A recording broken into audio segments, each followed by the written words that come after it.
Husband wants me to abort an unplanned pregnancy. We have a wonderful toddler. I don't know what to do. A throwaway account for obvious reasons. My husband and I have been together for almost 10 years. We have a wonderful 3-year-old, let's call him Bowen, who is a lot of work, but whom we both love to death. It was a planned and very much wanted pregnancy, and my husband is a very involved dad. He doesn't want more children though due to the amount of work and stress it brings. I would love to have another, but I respect his stance and have been on hormonal birth control since Bowen was born.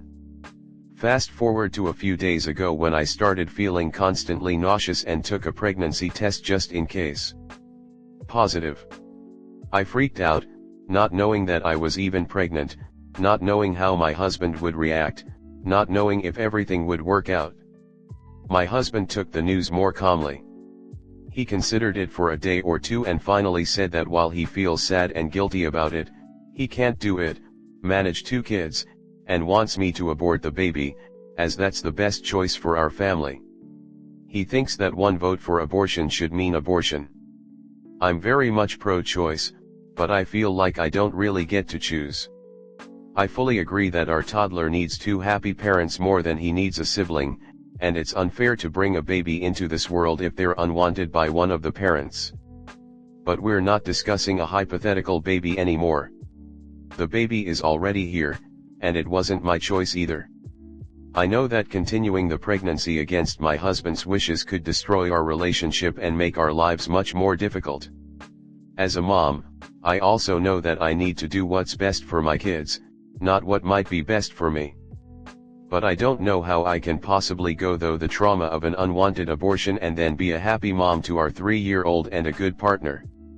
How I can see my baby move on the screen.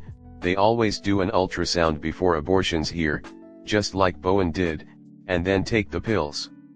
How I can live with this for the rest of my life, likely not being able to tell anyone in real life, and always wondering what could have been. I don't think that my husband's worst case scenario is very likely, but how can I roll the dice if he isn't on board? Our local abortion clinic offers free counseling and we have booked an appointment for next week. I acknowledge that this is one of the toughest situations a couple can be put in, so it's not surprising that we haven't been able to come to a mutual decision on our own, or even to understand our own feelings. I hope that counseling will help us think through the choices, or help me accept the choice, as it looks now. But if any of you has been in a similar situation, either as the mother or father, and can share some advice or perspective, I would be grateful to read it. I will show this thread to my husband too. Comment. Exactly, they need to discuss what happens to their relationship if she has the abortion she doesn't want. It seems like both options lead to one of them not being able to be with the other. I had an abortion. I fully chose it because it was the best decision for my boyfriend, now husband, and I at the time. Even though I chose to have an abortion, I was not prepared for the immense amount of grief and emotions I'd experience after. For months seeing pregnant women or babies would make me burst into tears. The trauma from my abortion turned into endless nights of sleep paralysis. I felt so much unnecessary shame and guilt. I also happened to have an extremely traumatic abortion where I woke up during the surgery and had an extremely rude doctor who told me to keep the ultrasound pictures to remember what I had done. I am pro-choice and I truly think it was the best thing for us at the time, but I did not know how much trauma I'd experience and have from this. Anyone who wants an abortion, I always urge them to have a care plan in place both physically and mentally. You may be the person who has no complications and feel great after, but it's also very normal to feel grief and a plethora of other emotions. The physical pain was ongoing cramping and pain. The mental toll took the life out of me. I agree with what you're saying about her feelings, and honestly feel you didn't stress this enough. Here's why.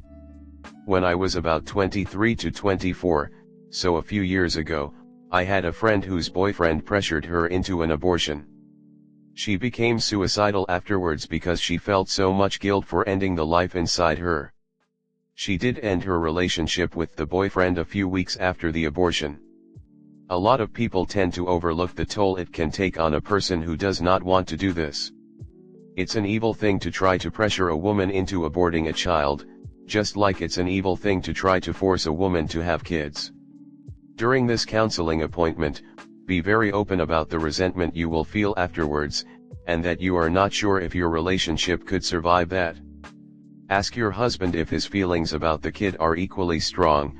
Would a second kid really be a deal breaker for him, or wouldn't he grow to love it just the same as Bowen? It sounds like a relationship breaker either way, so she should choose the best option for her with the proviso that she will be doing it alone. It's also not fair to have a child with someone who can't bear the thought of having another one. Next story 2.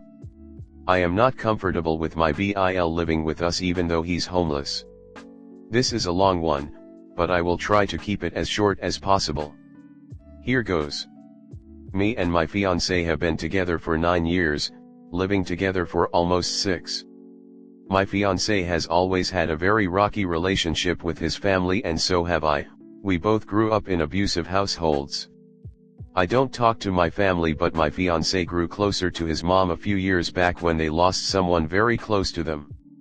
He has never had a close relationship with his older brother. We'll call my fiancé Jack and his brother Joe, not real names. A few years back Joe broke up with his fiancée of 10 years and became very depressed and had to rely on their mother for support.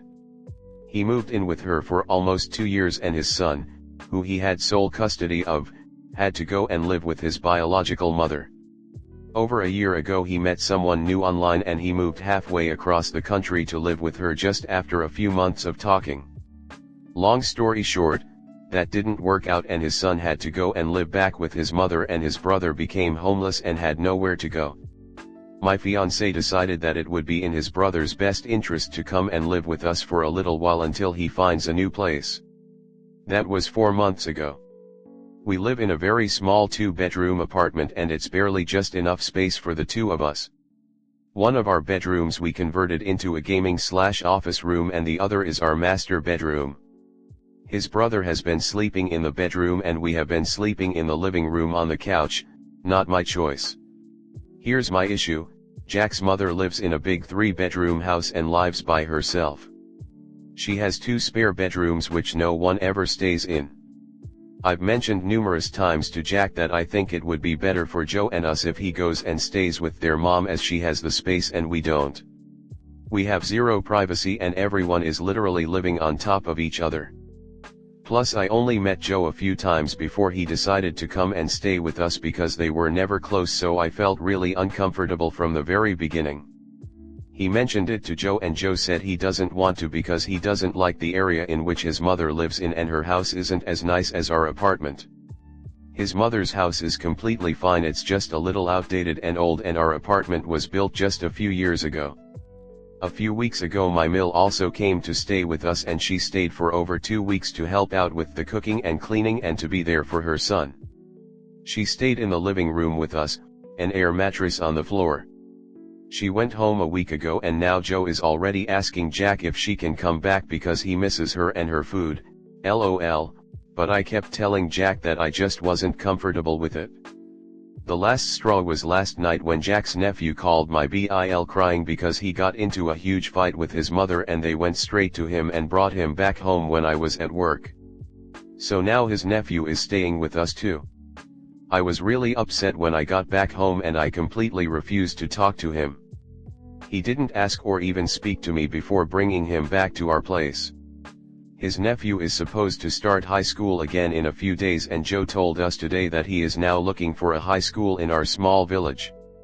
I lost it with Jack and told him that I cannot do this anymore and that I really don't feel comfortable in my own home.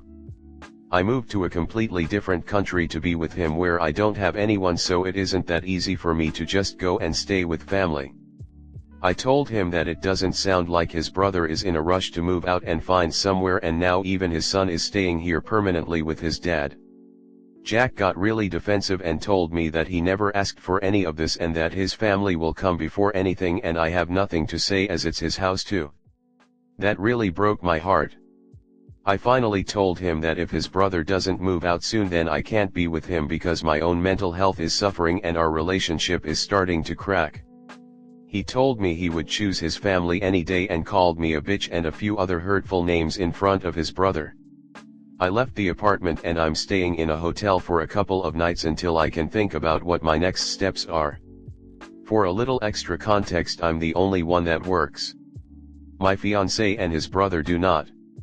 My BIL did work until he broke up with his girlfriend, and my fiancé hasn't worked for a few years because of personal reasons. Jack cooks and cleans a little, but Joe does nothing to help out. He expects everything doing for him. He thinks because he helps pays a little towards bills he doesn't have to help. He did this when he was living with his mother a few years ago, and it's the reason his new relationship didn't work out. Joe told us she kept pressuring him to help her out more. Joe was only supposed to be staying for a couple of weeks at most. Also, my fiancé's nephew's high school is closer to Mill. I know it's a stressful time for everyone, but my fiancé thinks I'm being selfish and unreasonable. Can this relationship be saved? Please, any advice is welcome. Comment. So you were 17 when you started dating your BF, who is 7 years older. And you moved together when you were 20 and he was 26?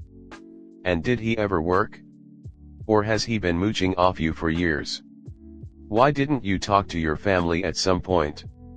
Did he isolate you and ask you to move to another country so you had nobody and he could keep taking advantage?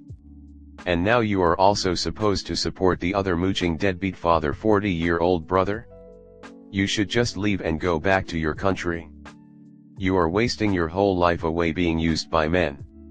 You even are supposed to cook for them. Come on.